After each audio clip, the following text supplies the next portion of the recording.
Então vamos lá, gente. Meu nome é Giovana. É um prazer enorme.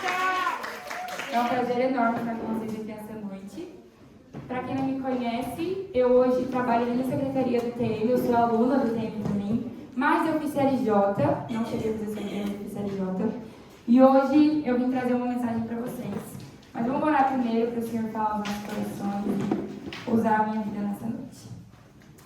Senhor, muito obrigada, Pai. Obrigada pela oportunidade que nós temos de aprender da Tua Palavra, de conhecer mais o Senhor. O nosso desejo nessa noite é nos tornarmos mais parecidas com Jesus. E eu peço e clamo para que o Senhor use a minha vida, para que a Tua Palavra, Pai, chegue a cada coração aqui, nessa noite. Faz da nossa mente e coração agora cativo para aquilo que nós vamos ouvir. Em nome de Jesus. Amém. Gente, eu estava pensando e orando porque eu recebi essa tarefa de vir ministrar essa capela para vocês. E eu estava orando sobre aquilo que eu ia falar. Tinha bastante coisa que eu queria trazer. Mas teve um tema que surgiu assim, algo que Deus já está falando comigo desde o final do ano passado. E ficou bem enfático na minha mente quando eu pensei na vida que a gente vive aqui no dia a dia. Tanto para as meninas do tempo, quanto para as meninas do CLT que ouvem. E hoje eu quero falar um pouquinho sobre porque Deus é constante, nós podemos viver com constância. E eu escolhi esse tema porque é algo que no finalzinho do ano eu sempre tiro um tempo para discernir com o Senhor assim, o que o Senhor quer falar comigo no próximo ano. E no final do ano passado o Senhor me deu duas palavras, crescer e constante. E Ele começou a ministrar muito no meu coração a respeito dessa constância, o que ela significa. E hoje, falando sobre constante, vamos pensar um pouquinho na nossa vida, no nosso dia a dia, principalmente aqui no seminário. O que é constante? Suas emoções são constantes? Quem aqui tem uma emoção constante que é a mesma todo dia? Nunca muda. Ou assim como eu, dependendo do que está acontecendo, ou se você está cansada, você escolhe uma emoção diferente para lidar no seu dia a dia. Ou talvez você ache que os missionários são constantes. Será que os missionários são constantes? Ou tem dia que você encontra o setor estudo dia ali um pouco não de bom humor, e aí você fica com medo de ter que pedir alguma coisa. Porque durante o meu CLJ, sempre tinha um dia que eu sabia que não tinha que falar com o Roberto, porque tinha um dia que ele estava 80. Mas se a gente for pensar nos nossos pais, será que os nossos pais são constantes, gente? Será que eles sempre são da mesma forma? Será que eles se sentem do mesmo jeito em relação a gente o tempo todo? Ou será que talvez os pais de vocês também mudaram de ideia para vocês, inclusive, virem para cá? Quando a gente pensa em coisas constantes, tudo muda, principalmente porque nós somos muito influenciados pelo nosso redor. Você veio pra cá, você está passando um ano, num quarto com outras 3 pessoas muito diferentes, num prédio com 20 meninas e numa sala com quase 100 pessoas que vão te influenciar. E querendo ou não, isso muda como a gente reage. E pensando um pouquinho sobre essa questão de ser constante, abre a sua Bíblia lá em Oséias, é um texto que a gente vai estudar hoje. Não sei se você já leu o livro de Oséias, mas é um livro muito legal. E a gente vai ler o texto de Oséias, capítulo 2, versículos de 5 a 8.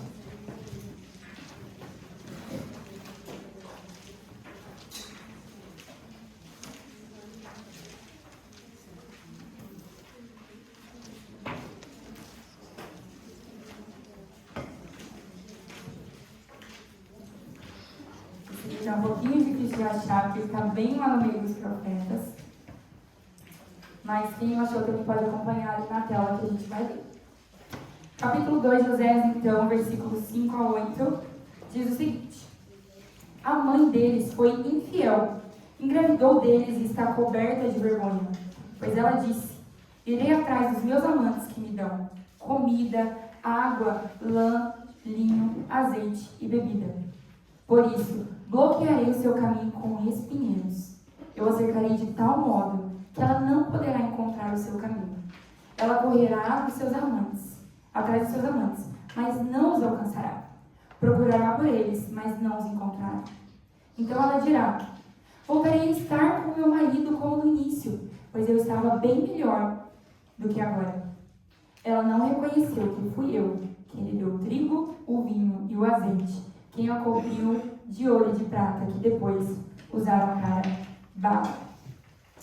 Se você não leu esse texto, mas até para quem já leu, o livro de Oséias tem um contexto pré-exílio, nós não sabemos a data exata, mas Oséias está profetizando a respeito da infidelidade do povo de Israel. E nós temos 4 personagens principais dessa história. Nós temos Deus e Israel. E aí a gente tem Oséias e Gomer para uma representação. No livro, Deus, no primeiro capítulo, fala para Oséias: Oséias, estou te chamando para enviar uma mensagem, então eu preciso que você vá, eu quero que você vá e cases com uma mulher adulta. E aí Oséias se casa com uma mulher adulta. E a gente já pode perceber que isso vai ilustrar muito bem a situação de Israel e a fidelidade de Deus.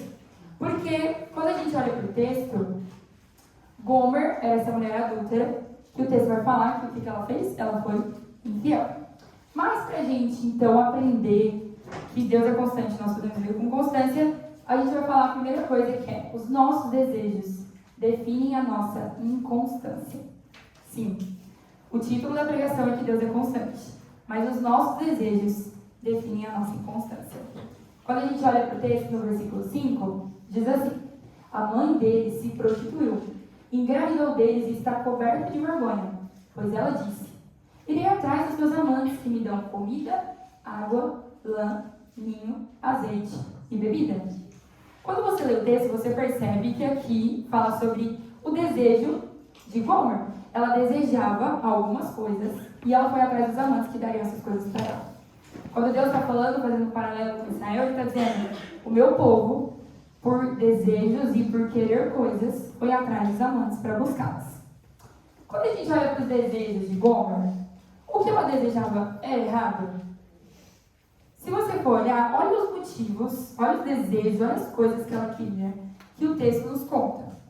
Ela queria comida, água, lã, linho, azeite e bebida.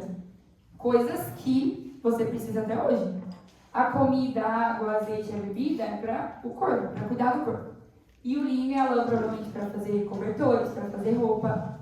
O problema de Gomer aqui não estava necessariamente no que ela desejava, mas no fato de que a gente deseja demais e mais que o Senhor.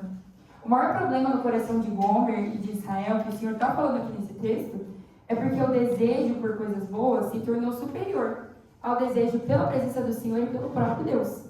E aí Gomer e o próprio Israel decidiam ir atrás das coisas boas no lugar errado. E para pensar na sua vida, no ano que você está vivendo aqui, que você está desejando talvez coisas boas, mais do que o Senhor. Talvez você chegou aqui com muita expectativa de tempos maravilhosos e amigos incríveis, mas você está tão fissurada nisso e tão preocupada com essas coisas que você tem se distraído do Senhor. Ou talvez você chegou aqui com uma grande expectativa de encontrar o homem da sua vida e encontrar o cara que você vai amar e você talvez se case e tenha uma família para a glória de Deus. Mas talvez você está tão focada nisso que está doendo esse tempo em que não é permitido se preocupar com essas coisas. Mas também às vezes a gente se distrai com as nossas tarefas. Durante o CLJ eu tinha tanta coisa para fazer e agora durante o tempo também, que muitas vezes meu tempo devocional não era como eu desejava que fosse. Ele era tão na obrigação, eu ficava tão distraída, principalmente vocês fazem no refeitório ainda, né? Fazendo um refeitório porque eu olhava para o que a pessoa estava fazendo, eu ficava olhando para o lado e eu nunca conseguia aproveitar direito esse tempo com constância.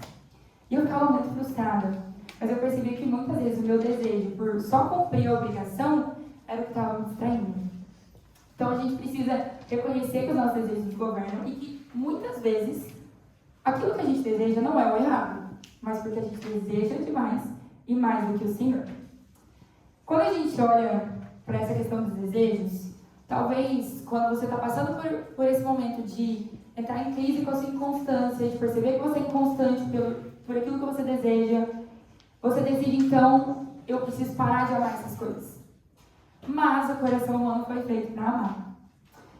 Hoje, inclusive, na capela do TM foi citado um livro que eu li ano passado, que é O Poder Expulsivo de um Novo Afeto. E aí, ele fala essa questão de que o coração humano foi feito para amar, mas foi feito para amar o Criador acima da criação. Tem uma frase do livro que diz o seguinte: a melhor maneira de expulsar um afeto impuro é acolher um afeto puro, e por amor ao que é bom, expelir o amor pelo que é mau. Então, talvez é hora da gente parar e pensar nos nossos amores, naquilo que a gente deseja, que eu preciso substituir o meu amor por algo mais belo, por algo melhor. E se a gente percebeu que o Criador precisa ser amado acima da criação, o mais belo que eu posso amar é o próprio Senhor. E o nosso desafio essa noite, aquilo que eu quero trazer para nós, é entender que olhando para o Senhor, pelo fato dele ser constante, eu posso então passar a amá-lo cada vez mais e fazer as coisas com a motivação certa. A gente deve então reconhecer que os nossos amores nos governam. Não tem como. Aquilo que está na direção do nosso coração vai ditar como a gente vive. Só que, às vezes a gente reconhece e vida que segue. Tá tudo bem, reconheci, e agora? A gente precisa também avaliar se o que eu desejo, o que eu amo mais, é o Senhor ou outras coisas. Se o que eu tenho desejado nesse tempo meu aqui no CLD é sair daqui mais apaixonada pelo Senhor, mais constante com o Senhor, vivendo para o Senhor, ou se eu só estou interessada naquilo que vai me trazer de amizade, de satisfação, de memórias boas. Tem um livro que eu gosto bastante, que chama Com Toda a Pureza, do Tim Chester. E é um livro que ele vai falar sobre o pecado da pornografia. Mas ele trouxe uma definição muito boa, e eu amei, e eu abrangi ela para todos os pecados da minha vida, que eu mantinha de estimação. E ele fala o seguinte no livro: a gente só cai em pecado porque a gente acredita que o pecado nos promete, nos dá algo que Deus não pode nos dar. Então a satisfação que o pecado me prometeu, eu acredito que Deus nunca vai me dar esse prazer, Deus nunca vai me dar esse conforto, e aí eu caio em pecado para poder obter o que eu desejo. E como eu coloquei aqui um paralelo, sim, quando a gente está lidando com o pecado, a gente entra em crise porque a gente acha que o pecado não dá prazer. Só que o pecado dá, a gente bem sabe que o pecado dá o contentamento, ele dá alegria, ele dá o prazer, porém tudo passageiro. Deus dá, porém, de forma eterna. A gente precisa entender bem na nossa mente como que isso funciona, porque na hora de lidar com os desejos do nosso coração, se a gente não substituir por aquilo que é certo, a gente vai dar muito ponta de faca. Então, pensando nisso, uma aplicação para a gente pensar hoje. Eu vivo para satisfazer a qualquer custo os meus desejos, ou eu procuro em Deus aquilo que eu preciso amar e desejar da forma correta? Aqui tem duas partes para a gente pensar. Primeiro de tudo, hoje, a forma como eu vivo, como eu invisto nos meus relacionamentos, como eu absorvo o que a minha discipuladora está me falando, eu estou vivendo para satisfazer qualquer custo, não importe o que custe para mim, os meus próprios desejos, o meu conforto, a minha satisfação. Às vezes, a gente pode olhar para a forma que a gente vive lá no tempo de tela do nosso celular. Quanto tempo eu estou gastando com o meu próprio conforto, com a minha própria satisfação, sem cultivar aquilo que o Senhor deseja que eu cultive? E aí a segunda parte não é só a gente perceber o que está custando para a gente, mas é para pensar se em algum momento a gente procurou no Senhor. A gente foi diante de Deus e falou: Senhor, o que eu preciso amar? O que eu preciso desejar? Se o Senhor deu a Bíblia, Ele queria nos ensinar. E a Bíblia nos conta coisas que nós precisamos desejar. Só que aí, talvez, você deseje coisas que a Bíblia te diz para desejar. Você deseja sucesso ministerial, você deseja bem nas suas notas aqui, você deseja fazer bons amigos, você deseja um casamento. Por isso que eu coloquei ali de forma correta. Porque talvez você sabe que a Bíblia te diz para desejar, porque Deus ama, só que talvez a gente está desejando demais. Então, se Deus é constante e eu posso viver com constância, primeiro eu preciso entender que os nossos desejos definem a nossa inconstância. Mas a nossa esperança não está em nós, está no Senhor. E aí vem o nosso segundo ponto de hoje, que é: Deus é constante em nos proteger. E a gente vai lá para o versículo 6, a gente vai continuar em Oséias hoje, então pode deixar sua Bíblia aberta. E diz o seguinte no versículo 6: o Senhor respondendo à atitude da mulher. Lembra do versículo 5, ela foi atrás dos amantes para buscar o que ela queria. E aí o Senhor responde a atitude dela com o seguinte: por isso, bloquearei o seu caminho com espinheiros. Eu a cercarei com um muro, de modo que ela não encontre as suas veredas. Eu coloquei aqui embaixo para a gente observar os verbos. Tem dois verbos aí: bloquearei e cercarei. E eles estão na primeira pessoa. Deus está falando através de Oséias o seguinte: eu vou bloquear e eu vou cercar. E são palavras fortes, porque bloquear dá o sentido de um muro imposto. E cerca dá o sentido de proteção. E o versículo termina com uma palavrinha que é chave, que é: um muro de modo que ela não encontre as suas veredas. Veredas na Bíblia tem o sentido de caminho da vida. Deus está dizendo o seguinte: ela foi atrás. Israel foi atrás dos amantes. Por isso eu vou bloquear o seu caminho com espinheiros. E eu vou cercar vocês com um muro de modo que vocês não encontrem o caminho que vocês estão fazendo para vocês mesmos. A vereda da vida que você decidiu que você vai viver, você não vai encontrar. E talvez, quando a gente lida com esse texto, entra uma crise de, nossa, que amor violento. Mas esse é o amor protetor do Senhor. A primeira verdade que a gente pode pensar nesse texto é que Deus ama o seu povo e impõe limites para poupá-lo do engano. Deus sabe aonde vai dar os nossos caminhos. E quando Ele impõe um limite, quando Ele fala, é até aqui que você vai, é porque Ele quer nos poupar do engano de buscar coisas que nós não vamos encontrar em lugares que nunca vão nos satisfazer.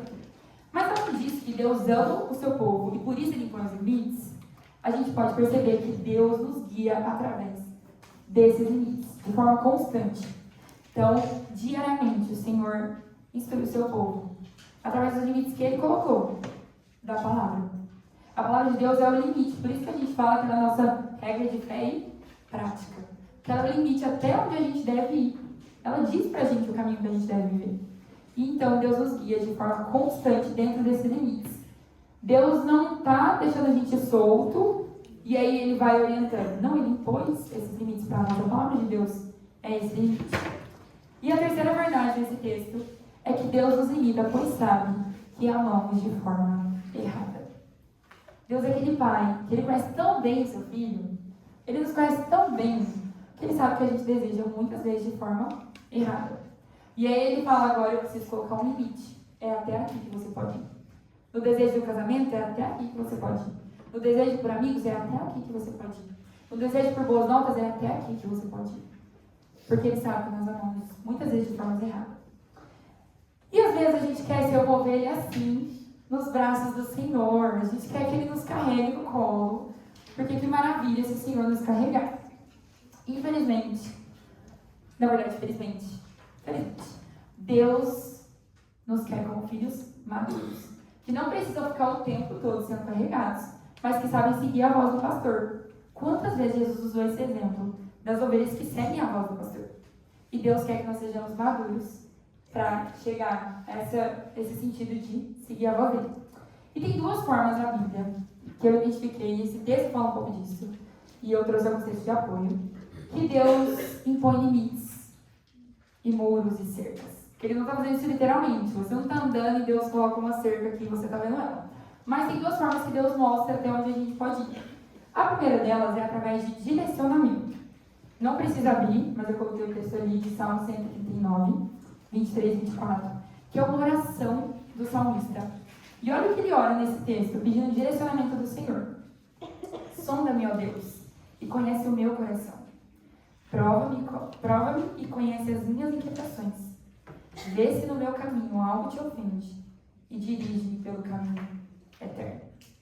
O que o salmista está pedindo é, Senhor, tem coisas que mexem no meu coração. Ele está reconhecendo que ele ama coisas e as coisas deixam ele quieto, mas ele fala, Senhor, eu não sou capaz sozinho de descobrir essas coisas e sondar o meu coração.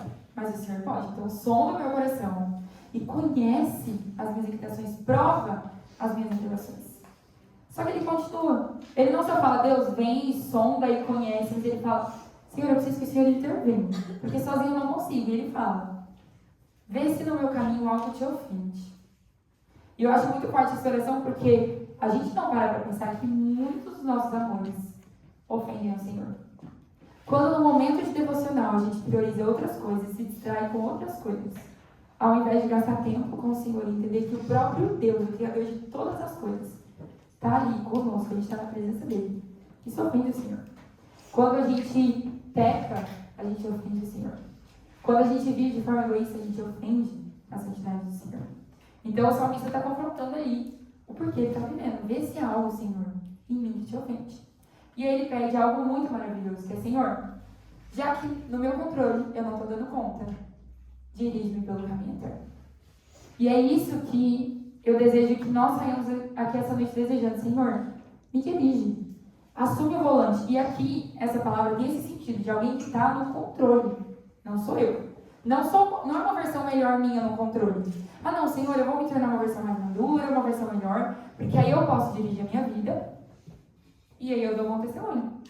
Não é isso. É falar, Senhor, mesmo uma versão melhor minha nunca seria o que o Senhor é. Ainda assim, uma versão melhor minha não seria nada que eu poderia te dar. Então eu preciso que o Senhor me dirija pelo caminho eterno. Então a primeira forma é direcionamento. Deus pode nos dirigir.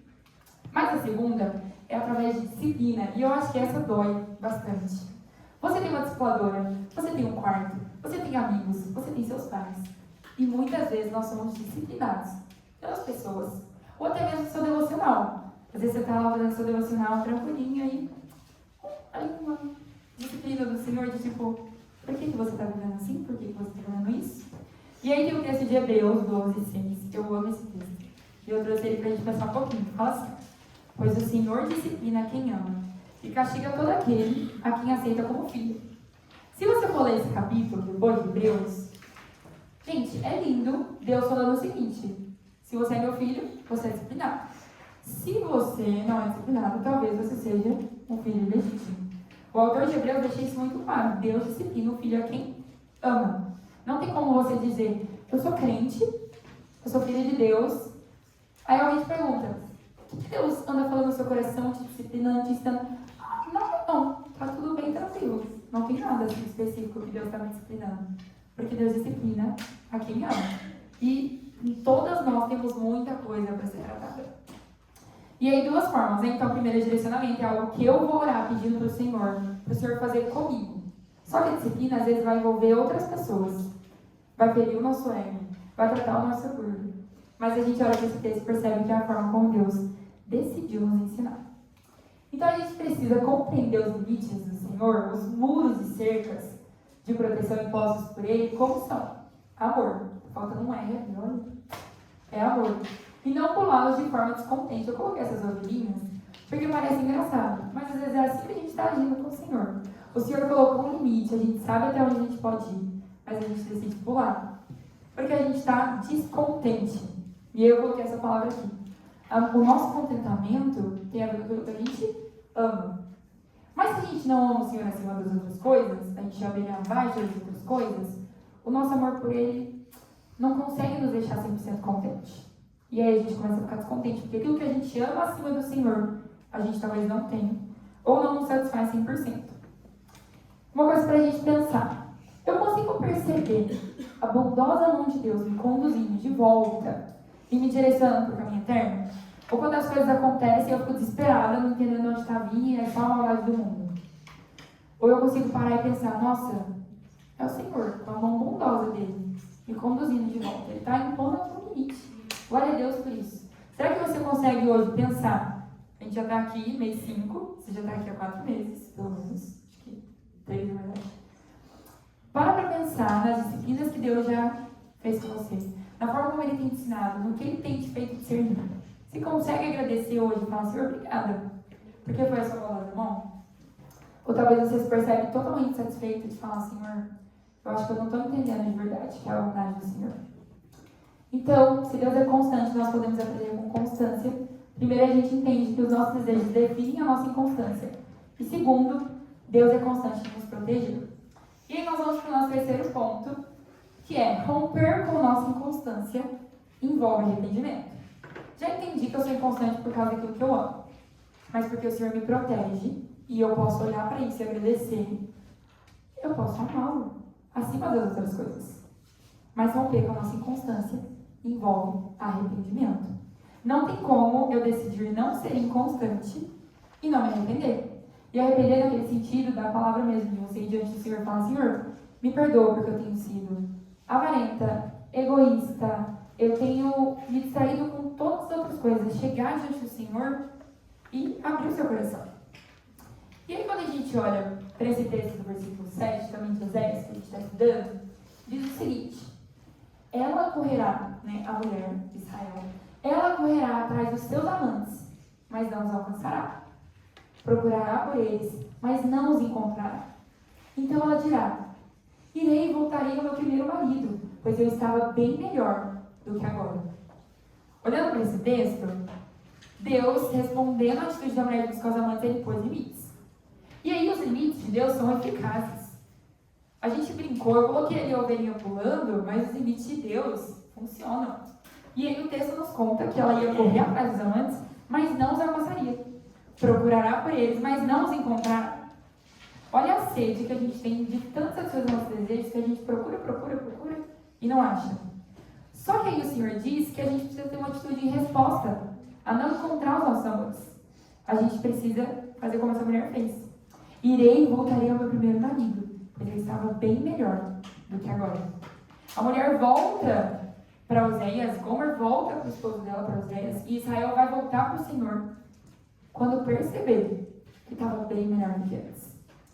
E aí, a gente olha para esse texto e a gente entende que a gente precisa se arrepender e voltar para Deus. Não tem como eu identificar que aquilo que eu amo é errado, eu querer ser constante, não aguentar mais a minha inconstância, mas não me arrepender e não voltar para Deus. E o sentido de voltar para Deus tem a ver com mudança de coração. Mas a mudança de coração só acontece por Jesus. A mudança de coração na nossa força ela é impossível. Mas por Jesus ela é muito mais do que possível. E a boa notícia, que todas nós já sabemos e acreditamos, é que o Senhor morreu. Jesus morreu no nosso lugar para que a gente pudesse ter essa mudança de coração. E um texto que está lá no Novo Testamento que fala um pouquinho de uma atitude parecida com a da mulher é o do filho pródigo. E eu trouxe aqui 3 versículos para a gente pensar nessa história, que é um paralelo muito bom. E olha o que diz sobre o filho pródigo.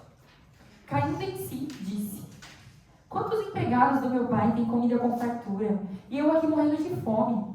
Vou me levantar, voltar para meu pai e dizer a ele: Pai, pequei contra o céu e contra ti. Já não sou digno de ser chamado teu filho. Trata-me como um dos teus empregados. A seguir, levantou-se e foi para seu pai. Ele ainda estava longe quando o pai o viu, o qual, movido por compaixão, correu, abraçou-o fortemente e ternamente o beijou. A primeira palavra do texto diz caindo em si. O filho pródigo volta para casa, quando ele cai em si, ele faz uma comparação.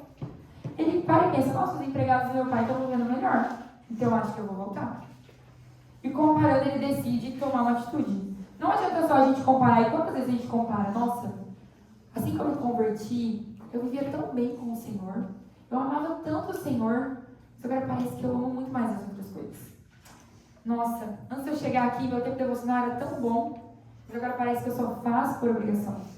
Não adianta só a gente reconhecer essas coisas, mas a gente precisa tomar uma atitude, que é ir até o pai. E o filho vai até o pai. Ele não precisa fazer mais nada. E o texto nos conta que, de longe, o pai viu ele. E o pai correu, movido por compaixão, o abraçou fortemente e ternamente o beijou.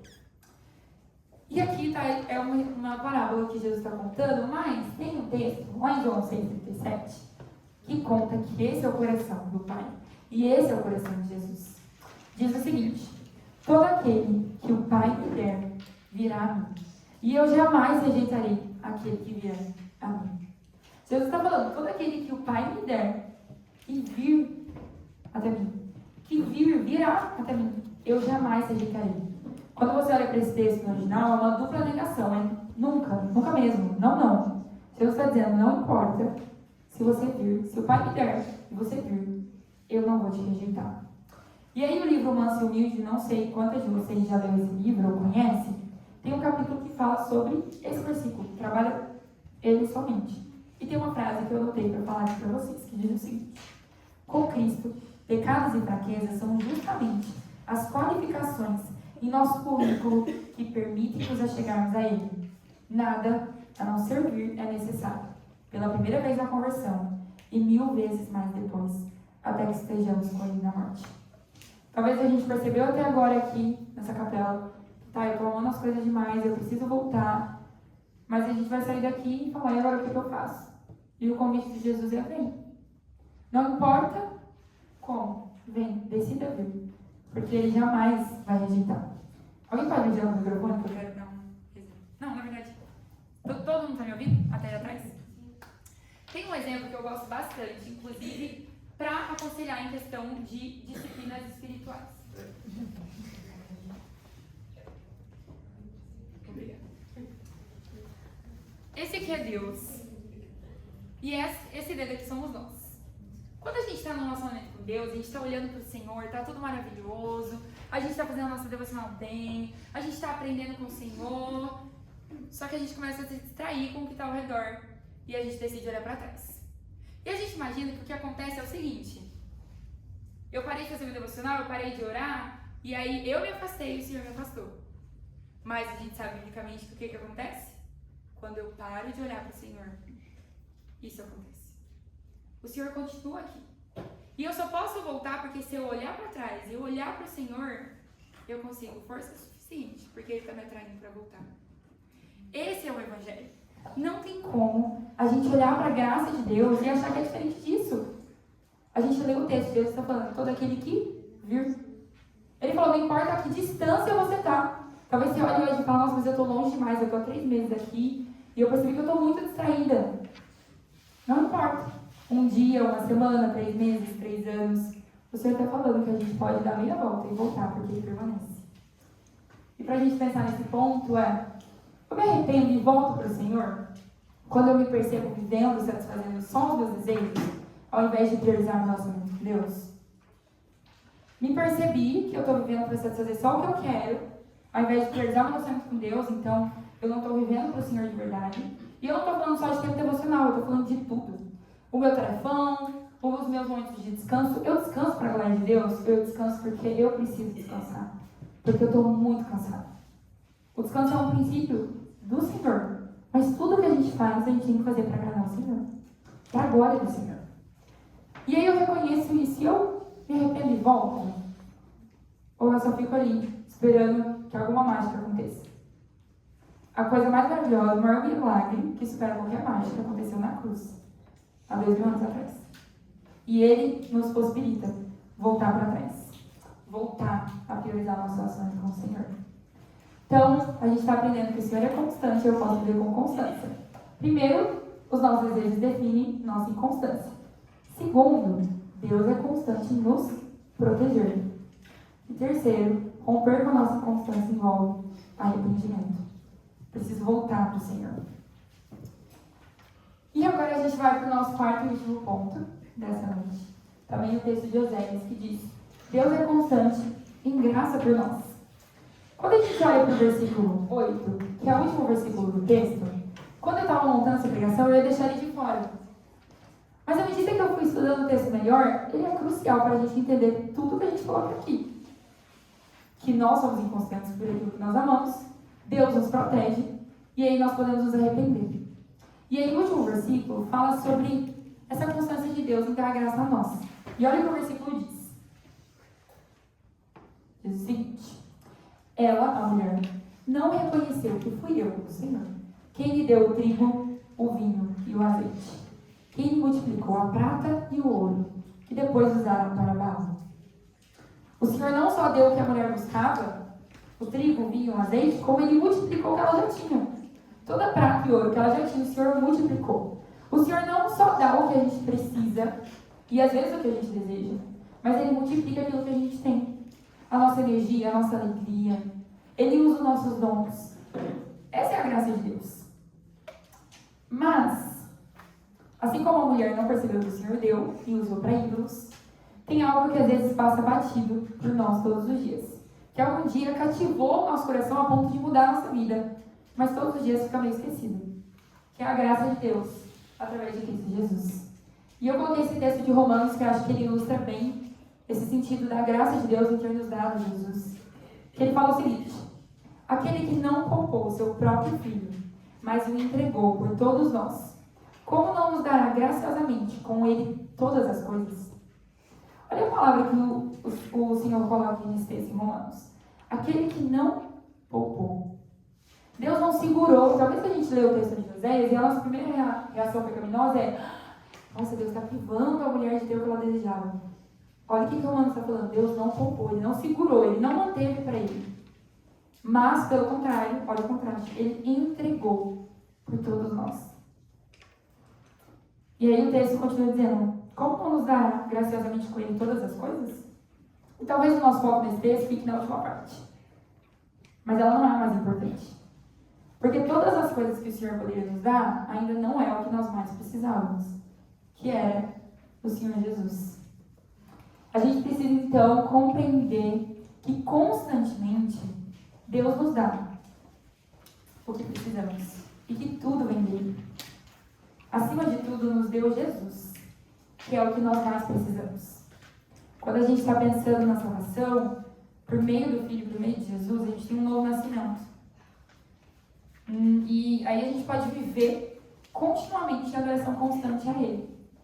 Comecei falando aqui, né? O tema é, porque o Senhor é constante, eu posso aprender a viver com constância. Só que a primeira coisa que eu falei é que nós somos inconstantes por aquilo que nós amamos. Mas isso talvez deixe desesperançoso o coração que não entendeu o que Jesus fez na cruz. Porque nós podemos nos apoiar no sacrifício eterno de Jesus. Ele já morreu no nosso lugar. Ele já nos deu possibilidade de um novo nascimento, um novo coração.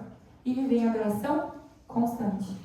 Quando Jesus fala em vários textos, inclusive aquele, né? Se alguém me ama, guarda os meus mandamentos, parece radical demais, porque é difícil guardar os mandamentos de Jesus. Mas ele está falando porque é possível. Quando ele morreu naquela cruz, ele deu livre acesso para que a gente tivesse um novo nascimento. Para que a gente pudesse contemplar o Senhor e ver o Senhor. Não de forma como nós vamos ver na glória, mas já de certa forma contemplar quem o Senhor é. Como eu falei que o livro de O Poder Exclusivo de um Novo Afeto diz, para substituir aquilo que eu amo, eu preciso amar algo mais belo.